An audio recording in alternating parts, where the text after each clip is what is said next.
Saludos cordiales, mi nombre es Darwin José Briceño Moreno y soy estudiante de la carrera de Contaduría Pública en la Facultad de Ciencias Económicas y Sociales de la Universidad de los Andes, Venezuela. En esta oportunidad les voy a hablar sobre lo que en sí son las bases fundamentales del derecho financiero, en este caso sobre la institución de la Hacienda Pública Nacional, ¿sí? Y su análisis sistemático y lo que implica su ejercicio en la economía venezolana. Ahora bien, ¿qué es la Hacienda Pública Nacional? Si bien pues es el entramado o constituye el entramado indispensable para el desenvolvimiento económico social del Estado venezolano, principalmente porque es el entramado financiero y patrimonial, ¿sí? Teóricamente se define también como las rentas, bienes y deudas que integran el activo y pasivo de la nación. El término que también se le atribuye a esta entidad jurídica es lo que es el fisco nacional, o en la actualidad también se le usa también para referirse a ella como la administración tributaria. Es importante señalar que la actividad de esta misma institución se basa en el ingreso, la administración y la erogación bajo la forma de gasto público de aquellos recursos que emana el pueblo venezolano, y quien lo administra es el gobierno. Es importante señalar que es importante señalar que cuando hacemos vinculación con la Constitución de la República Bolivariana de Venezuela, pues hacemos una conexión con los principios, o todo este tipo de procedimientos deben hacerse bajo principios, principalmente en cuanto a la recaudación, el sistema tributario, la captación de los recursos y la gestión fiscal, principalmente para estar dentro de la justicia social y la eficiencia. El primer artículo es el 316, donde se habla de la justa distribución de las cargas públicas, principalmente porque el sistema debe estar distribuido según la capacidad económica del contribuyente, adheriéndose principalmente al principio de progresividad, y pues debe orientarse a la protección y elevación del nivel de vida de cada uno de los venezolanos, sustentándose principalmente en un sistema eficiente bajo toda esta recaudación de tributos. En el 317 de la misma Constitución establece el principio de la legalidad, donde este mandato indica que no se puede cobrar alguna tasa, impuesto o contribución que no esté plasmada en la ley principalmente. Y lo que es la forma de las exoneraciones, las rebajas u otras formas de incentivos fiscales, pues no deben concederse en casos previstos por la ley, puesto esto cree que puede traer irregularidades y pues se prohíbe, pues tiene la forma de tributo, una responsabilidad. También se prohíbe que ningún tributo puede tener efecto confiscatorio y que se establezcan obligaciones tributarias pagaderas en servicios personales. También se asegura que el cumplimiento o la evasión fiscal puede ser castigada penalmente con el doble de la pena aplicable a los funcionarios públicos en nuestro país. Hablemos sobre la regulación.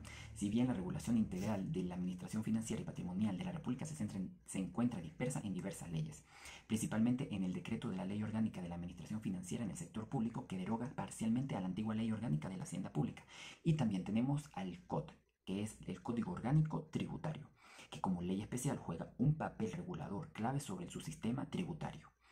El COC se enmarca principalmente dentro de las fuentes del derecho tributario y se centra en disciplinar el ejercicio de la potestad tributaria. Dentro del sistema impositivo venezolano, el Código Orgánico tipifica elementos esenciales como el sujeto activo en el artículo 18 y el sujeto pasivo en el artículo 19, que son elementos indispensables para la recaudación, que es el fin primario de nuestra hacienda. De hecho, en la Constitución de la República Bolivariana de Venezuela, en su disposición transitoria quinta, tenemos que los principios de la Constitución, principios constitucionales especificando la interpretación estricta de las normas tributarias que atienden al fin de significación económica y que la ampliación de las facultades de fiscalización de esta administración financiera. La administración financiera tributaria nacional goza pues de autonomía técnica, funcional y financiera, y su máxima autoridad es designada por el presidente de la República, en base a todos los componentes de la administración y el control de la misma institución. La administración también gestiona a través de un sistema integrado cuyo el marco legal es la ley orgánica, la administración pública de todo el sector. Los componentes principales pues se basan en todo lo que es el presupuesto, el crédito público, la tesorería, la contabilidad y el sistema tributario de la administración de los bienes de nuestro país. La administración de la Hacienda Pública Nacional es una competencia del Poder Ejecutivo Nacional. El Ministerio de Finanzas actúa como el órgano central rector que coordina los sistemas de presupuesto, crédito público, tesorería y la contabilidad, así como los sistemas tributarios y la administración de los bienes. En cuanto al control de la Hacienda Pública, tenemos al Poder Legislativo, la Asamblea Nacional, que discute y aprueba el presupuesto nacional y todo proyecto de ley concerniente al régimen tributario y el crédito público. y recibe la rendición de cuentas y el balance de ejecución presupuestaria del Poder Ejecutivo. Tenemos a la Contraloría General de la República, que es el órgano control de vigilancia y fiscalización de los bienes públicos y los bienes nacionales. Su atribución incluye en el control y la vigilancia de la deuda pública y el control de gestión. Y tenemos al último órgano de control, que es el Tribunal Supremo de Justicia, que ejerce control jurisdiccional de la constitucionalidad de cada una de las leyes en esta materia. Fuentes de ingreso y la clasificación jurídica. Si bien pues el ingreso público es esencial para la satisfacción de las necesidades colectivas, se basa bajo una estructura en Venezuela, bajo el marco de la Constitución de la República Bolivariana de Venezuela, en su artículo 133, donde se establece el deber fundamental de coayudar a los gastos públicos mediante el pago de impuestos, tasas y contribuciones. Por ello, desde un punto de vista de actividad estatal involucrada en su obtención, las fuentes de ingreso de la hacienda pública se clasifican jurídicamente en: la primera que tenemos es los ingresos derivados, que si bien estos recursos provienen del ejercicio del poder tributario del Estado, como una actividad coactiva que obliga a los particulares a contribuir, si bien pues recae en el poder público nacional según el artículo 156, numeral número 12 de la Constitución de la República. Tenemos allí lo que son los impuestos, que son las existencias dinerarias de 5 prestaciones directas, creando la riqueza o la renta o del consumo, y tenemos como ejemplo el impuesto sobre la renta, ¿sí? Que esto viene siendo regulado por el Código Orgánico Tributario. También tenemos a lo que son las tasas, que se pagan como contraprestaciones por la prestación efectiva o potencial de un servicio público a la realización de una actividad administrativa que afecta al obligado, ¿sí? Y entre ese ejemplo tenemos lo que son las tasas administrativas cobradas en la obtención de licencias o pasaportes, y tenemos la tercera, que es las contribuciones especiales que se establecen para financiar las obras de interés público o servicios de seguridad social, que entre ellas tenemos lo que son las contribuciones parafiscales destinadas a los sectores específicos, como las relaciones como la producción agrícola o referidas al artículo 307 de la Constitución de la República. De segundo tenemos los ingresos originarios de la administración patrimonial, en las cuales estos recursos son el resultado de la administración patrimonial del Estado, donde éste actúa como un actor económico bajo el derecho privado, sin coacción, es importante señalar. Si bien tenemos allí a lo que es la renta del dominio territorial, ¿sí? En la cual se deriva de la explotación de los bienes naturales del subsuelo, que en nuestra Constitución establece en su artículo 311 que la explotación de la riqueza mineral en general, pues, por ejemplo, como los hidrocarburos, pues constituyen la principal renta de nuestro país. Y tenemos como ejemplo la renta petrolera, ¿sí? Y la renta minera. O la de gas también, donde el Estado pues ejerce la propiedad exclusiva en su artículo 156, numeral 16, y el artículo 302 de nuestra Constitución de la República Bolivariana de Venezuela.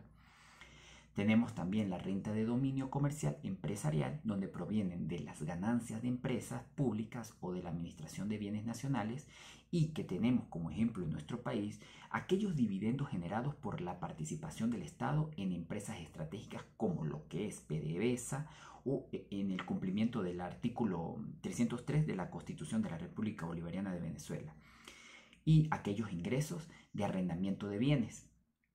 Y finalmente tenemos el tercero, que son los otros ingresos, que tienen que ver principalmente con las fuentes esenciales, que son clasificadas como extraordinarias, ¿sí? Como el crédito público, que son aquellos recursos obtenidos mediante el endeudamiento.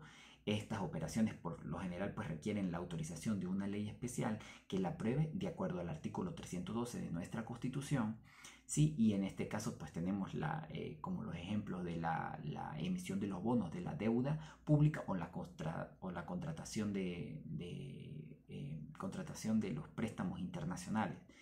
Y tenemos la actividad financiera del Estado, que integra pues estos elementos coactivos y patrimoniales para cumplir su función. Por ello, el Código Orgánico Tributario pues es el instrumento legal que desarrolla pues las normas sustantivas y procedimentales para que la recaudación de los ingresos derivados sea de la forma más eficiente. La influencia del modelo económico en la hacienda pública nacional. Si bien el modelo económico venezolano definido en la Constitución de 1999, en su artículo 209, se habla de que es socioeconómico, democrático y planificado. Se fundamenta históricamente en el rentismo estatal. Es importante señalar que la dependencia del rentismo se basa, primero, en la generación de recursos para la hacienda pública nacional. Esta pues inherentemente está ligada al control constitucional del Estado sobre los recursos naturales, especialmente en la industria petrolera, que es PDVSA. En su artículo 202 y 303 donde los ingresos originarios de la renta de hidrocarburos pues es la columna vertebral de los ingresos fiscales y como mandato de financiar la inversión productiva en la educación y los distintos sectores como también la salud en su artículo 311. El segundo se basa en un marco legal y financiero, donde la Ley Orgánica de la Administración Financiera del Sector Público rige la gestión de todos estos recursos a través de un presupuesto, la tesorería y la contabilidad, donde el marco legal también gestiona el crédito público, que es la deuda, y que debe limitarse en función de la capacidad que generan los ingresos para su servicio, y esto lo habla en el artículo 312. Y tercero, las consecuencias macroeconómicas, donde la crisis del modelo e intervencionista se ha manifestado en la inflación crónica, en el cual el recurrente, el emisionismo, uso de protesta monetaria para cubrir déficits presupuestarios, pues genera una espiral inflacionaria que erosiona la base pues, fiscal de la hacienda pública y pues devalúa el bolívar. Esto en el artículo 318.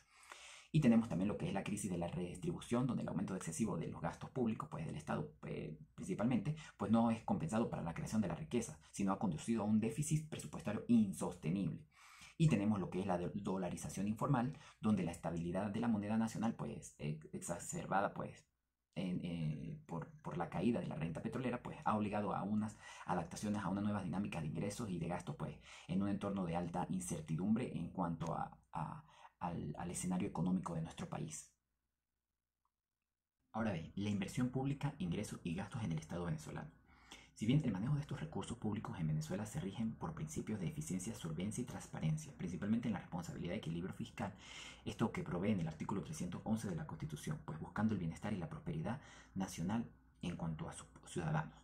Si bien estos mecanismos de inversión pública se materializan pues, mediante la Ley Orgánica de la Administración Financiera del Sector Público y se clasifica principalmente en el primero, que son los gastos de capital e inversiones financieras, donde la inversión real directa o los gastos de capital son aquellas erogaciones que incrementan el patrimonio y los activos reales de nuestro Estado, como la formación bruta de capital fijo, la compra de maquinaria, equipos, construcción de obras civiles o distintos inmuebles, y la adquisición de tierras y bienes intangibles.